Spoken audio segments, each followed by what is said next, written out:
This is what every B58 owner should do with their stock charge pipe. So I decided to do a little bit of a reliability mod for the B58. And what was meant to be a good day, upgrading the charge pipe on this M240i with a B58 engine, turned out to be a very bad day. Now I thought this modification was going to be a very simple one. Changing the charge pipe on the B58. I've heard on the forums it doesn't really need to be done, and it's also a lot easier to change it than the previous N55 engine that I had. Here we have it, the stock charge pipe on the B58 engine. And as you can see now, we've got this amazing metal charge pipe, which is way stronger than the factory one. This is what every B58 owner should do with their stock charge pipe. Get rid of it. Upgrading the factory one should be done even if you're on stock power. That's just my opinion. Now the good thing about this engine is you don't actually have to upgrade it. But I'll tell you what, an aftermarket one looks way nicer than the stock plastic one that BMW supplied from factory. I'm going to let you guys into a little secret of where I got this charge pipe from. When it comes to modifications, I do like to buy the best that I can afford. For example, on the rear of the car, we've got this OEM genuine carbon fibre spoiler. And we've also got genuine carbon fibre exhaust tips. But when it came to the charge pipe, I couldn't justify spending upwards of £300 on a piece of aluminium, so I decided to go for the cheapest one I could possibly buy, and this one is cheap. Now when I say it's cheap, it's actually cheaper than the one we threw into the hedge. Surprisingly, these stock charge pipes are actually quite expensive if you want to buy them off eBay, but this charge pipe right here, this is where it gets a little bit crazy, because I paid £50 for this thing from AliExpress, had to wait about 3 weeks for it to be delivered, and so far it's been faultless. But the question is still here, what ruined my day when it came to fitting this aftermarket charge pipe? Well, that thing over there didn't ruin my day. What ruined my day was actually what I found when it came to replacing the stock charge pipe and fitting this new aluminium one. And I know what a few of you guys are thinking. You're thinking, oh, the fitment was poor, it's bad quality, etc. because it's cheap. That's not the reason. We're going to go into the reason in just a second. But for now, I think we should discuss why you guys should upgrade to an aftermarket charge pipe on your B58. And it's not the fact that it looks better in the engine bay. And it's not the fact that you should upgrade it like the previous N55 engine, where it was very prone to braking and splitting and basically exploding if you were pushing the car hard. We've discussed this on the channel before, that if you're looking to buy an N55, you should either buy one with an upgraded charge pipe, or you've got to upgrade a charge pipe from the stock plastic one. It's really common to see the stock charge pipe on that previous engine braking, even on stock power. If you're going to tune the car, you'd be very silly not to upgrade it. When it comes to the B58 charge pipe though, you don't actually have to upgrade it. I've been pushing 450 horsepower in my M240i for about 6 months now with the stock charge pipe, and it's been absolutely faultless. So why did I upgrade it? Well, the simple reason is it's just really ugly. Just for reference, this is what the old stock charge pipe used to look like. It used to dangle here, and I must say, it didn't look the best. Arguably, this one looks a lot better. There's also another reason why I upgraded it, and it's not just because of looks, because we can argue the B58 engine bay doesn't look the best. There's so much plastic in this engine bay, it's not really anything to look at. The reason I upgraded it though, is the fact that it has a much bigger diameter than the stock one. While yes, you can push good power on the stock charge pipe, and it's obviously made better than the previous N55 version because you don't see many of these breaking. Look at the diameter difference. I haven't actually measured the diameter, but I would just say this metal one does look a lot bigger. You can see here, even the diameter on the flange is a lot smaller on the plastic one combined with the metal one. And I personally think for like £50–60 with free delivery, yes, you have to wait like 3 weeks, I'd give it a go.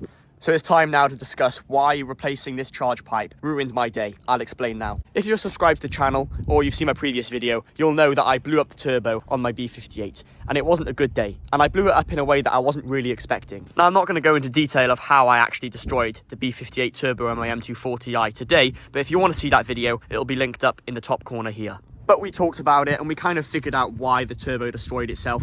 And I only found this out because I was upgrading the charge pipe on the B58. I'll explain. Now, actually replacing the charge pipe on the B58 is way easier than previous charge pipes like on the N54 or the N55. The number one reason is it's way more accessible. The whole charge pipe is on the front of the engine. You've got like 3 Torx bolts here that connect to the intake manifold, and then a few sensors further down. And then you start working, following that charge pipe down to where the turbo is on the side of the engine. And to work in that area, you obviously have to remove your air intake. I've got an aftermarket one here, but you guys could remove your stock air intake or whatever air intake system you're running. That obviously travels down into the turbo itself. Like I explained in the video showcasing how I blew up the turbo on my B58, I decided to just put my phone down in the engine bay and take a picture of the cold side of the turbo. And what I saw was absolutely awful. It truly ruined my day. Look at the picture on screen right now. Now, for anyone wondering what you're looking at the cold side of the turbo the compressor wheel is absolutely destroyed. And for anyone wondering, a turbo should never look like that. A turbo should look something like it does on screen right now. You might have noticed the car's fixed and it's driving. I went down the route of fitting a stock turbo back onto the car and I've had no issues with it. But if you were to tell me on the day that changing the charge pipe would have ruined my day that day, I would not have believed you. And truthfully, if I hadn't have put my phone down there to take a picture, I don't think I would have ever known my turbo was destroyed. Because like I discussed in the video, there were no signs that this turbo was destroyed. The performance was still there, the car was building boost, it was really strange. And I don't know why this stock charge pipe is still here. I thought I got rid of it.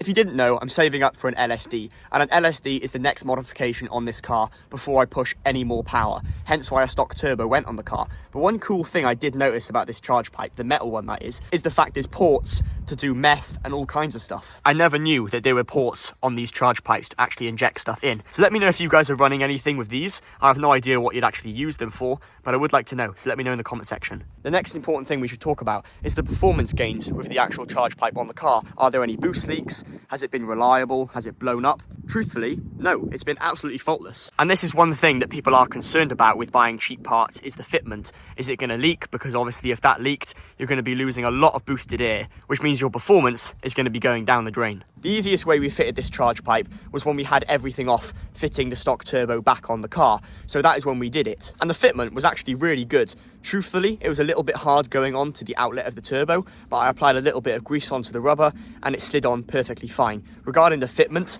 into the intake manifold, zero issues. You just line the 3 Torx bolts up correctly and then you're good to go. I think for the money, you can't really go wrong with a cheap charge pipe like this. I guess a similar thing applies for downpipes. As long as the fitment's good, a downpipe is just a downpipe, I guess. When it comes to buying other modifications for the car though, like tyres, for example, or carbon fibre trims, I'd always like to go genuine because those parts matter to me. But when it comes to metal parts like the charge pipe or a downpipe, for example, I don't really see any point in spending upwards of £300, $350 on an aftermarket one. But I guess with this charge pipe, time will tell. Maybe I'm talking too soon and maybe I haven't done enough miles on the car for it actually to blow up or pop off or crack or lose boost, who knows. One concern with these aftermarket cheap charge pipes is the fact that they're cheaply made and the welds may look good but they can crack. And another thing that might concern a few of you is this. While the charge pipe may look really good on the outside, the inside might be the problem. For example, if you're drilling a thread in for a sensor to go in and those threads are poking on the inside of the charge pipe, under boost, what if some of those metal pieces or shards fly into the intake? I made sure to check this thing thoroughly before installing it on the car and there were no issues there. Oh, and by the way, this charge pipe isn't supplied by B58 Bible. I just put that sticker on there because the charge pipe looked a little bit boring. Truthfully though, it's an unknown brand. I don't know who made it. It came from China, it was cheap enough, and it does the job. So I'll keep you guys updated on if it blows up the car or not. Throwing this charge pipe away was a bit of a bad idea because I am keeping it as a spare, just in case that metal one does actually break. And now I can't find it. I've literally been looking in this hedge for the past maybe 10 minutes and I don't know where it went. Stock charge pipes on the B58, they don't need to be replaced, but if you guys do it, you get a bigger one and it also looks better in the engine bay. And by the way, I did find it after about 20 minutes of looking in the hedge. And I think we've just got to take a minute to just appreciate the sky tonight. Look how good the sky looks at the moment with this car. I mean, the white with the sky, this combination is insane. Let's close the bonnet so the actual bonnet reflects on the light. Oh my days. Thumbnail opportunities right here. That looks insane. And the charge pipe is in the way again, ruining the shot. I'm struggling to actually get over how good the sky looks right now. Honestly, the UK weather, as much as I moan about it in all my videos, it might not actually be that bad because sunsets like this with the car look insane. Now it's time to turn to you guys in the comment section. Have you actually fitted an aftermarket charge pipe to your B58? And if you have, did you spend loads of money on a really expensive one or did you get a cheap one from AliExpress like I did? Let me know in the comments. I'd love to know what you guys have gone for. But that's the video. That's how I went from fitting an aftermarket charge pipe, having a really good day, to suddenly having to buy a whole new turbo and fitting that to the car and having like 12 hours of labor and a hard time doing it. But it turned out all right in the end because we got a pretty good charge pipe from it and hopefully it's going to last for a long time in the future and it won't blow up. But time will tell. So if you want to see if it does blow up or not, it'll be a good time for you guys to subscribe right now. Trying to reach 4,000 subscribers before 2025 ends. So if you want help with that, I'd really appreciate it. Apart from that though, you can do all the boring stuff like and comment, and I'll catch you guys in the next video. Thank you very much for watching. Bye for now.